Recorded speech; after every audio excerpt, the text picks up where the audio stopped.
നമസ്കാരം. പ്രകൃതി ദുരന്തങ്ങൾ എന്നും നമുക്ക് തീരനഷ്ടവും വേദനയുമാണ്. കേരളത്തിൽ മുഴുവൻ കണ്ണീരായിട്ട് വയനാട് ഉൾപ്പെട്ടതിന്റെ പശ്ചാത്തലത്തിൽ ഞാനെന്റെ മോണാറ്റ് സമർപ്പിക്കുന്നു. ആ മണിക്കുട്ട മോനിക വന്നേ അച്ഛൻ പറയട്ടെ. വേണ്ട, അച്ഛൻ ഒന്നും പറയണ്ട. ഞാൻ അച്ഛൻ്റെ സമയത്ത് ഒരിക്കലും മിണ്ടൂല.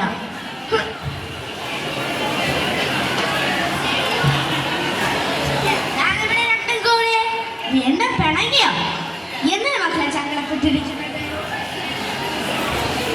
അമ്മ നോക്കമ്മേ, എത്ര നാളാഴ്ച റിമോട്ട്കാരൻ മേടിച്ചു തരാന്ന് പറഞ്ഞിട്ട് പിന്നെ മേടിച്ചു തരാന്ന് പറഞ്ഞ പറ്റിക്കല്ലേ. നാളെ എന്റെ ബർത്ത്ഡേക്ക് എന്തായാലും റിമോട്ട്കാരൻ മേടിച്ചു തരാം. ഈ അച്ഛൻ ഒന്നും മേടിച്ചു തരില്ല എന്നാണ് പറയുന്നത്. മക്കളെ ക്ഷമിക്കട്ടോ, ഞാൻ അച്ഛൻ്റെ അടുത്ത് പറഞ്ഞ് റിമോട്ട്കാരൻ എന്തായാലും മേടിച്ചു തരാൻ പറയാം. മക്കൾ പോയി നാളെ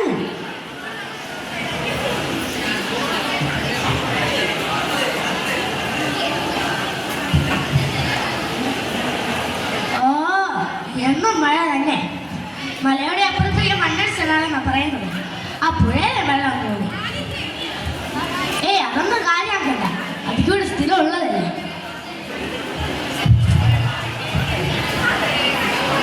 മണ്ണടിച്ചില്ല നമ്മളുടെ വീടും പോകുമോ അച്ഛാ? മക്കളിതുവരെ ഉറങ്ങിയില്ലേ? അങ്ങനെ സംഭവിക്കില്ല കേട്ടോ. നാളെ മക്കളുടെ ബർത്ത്ഡേ ഇല്ലേ, നേരത്തെ എണീക്കാം. വേഗം ഉറങ്ങും.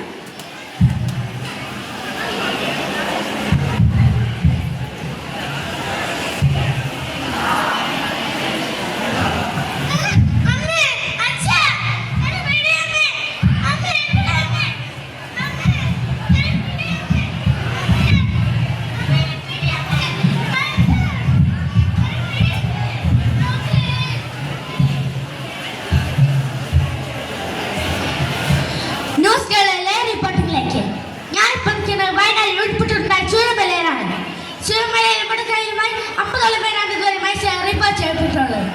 400-ലധികം പേർ ഒറ്റപ്പെട്ടിരിക്കുന്ന അവസ്ഥയിലാണ്. ഏകദേശം ഈ ഭാഗത്ത് നിന്നാണ് ഉൾപ്പെട്ട് കല്ലുമണ്ണിൽ ചെളി വീട്ടിലേക്ക് ഇരച്ചു കയറിയത്. ഇനി ഉൾപ്പെട്ടുണ്ടാകാൻ സാധ്യതയുള്ളതിനാൽ രക്ഷാപ്രവർത്തനം പ്രതിസന്ധിയിലാണ്. പോലീസും ഫയർഫോഴ്സും ആർമിയും നാട്ടുകാരുമെല്ലാം രക്ഷാപ്രവർത്തനം ഏർപ്പെട്ടിട്ടുണ്ട്.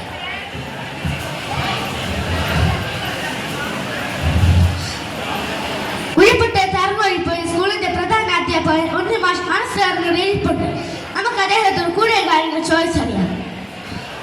സർ പറയൂ, തറങ്ങൊഴി സ്കൂളിൽ കുറച്ച് കുട്ടികളെ കുറച്ച് മാഷിന് എന്താണ് പറയാനുള്ളത്?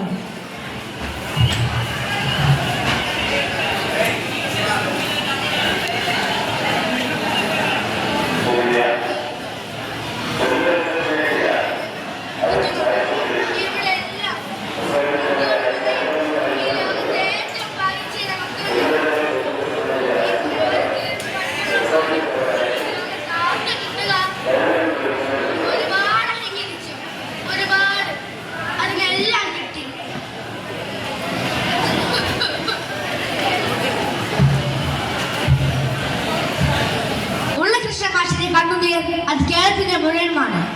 24 ന്യൂസുകളോടൊപ്പം വെള്ളാർമലയിൽ നിന്ന് അഭിലാഷ്.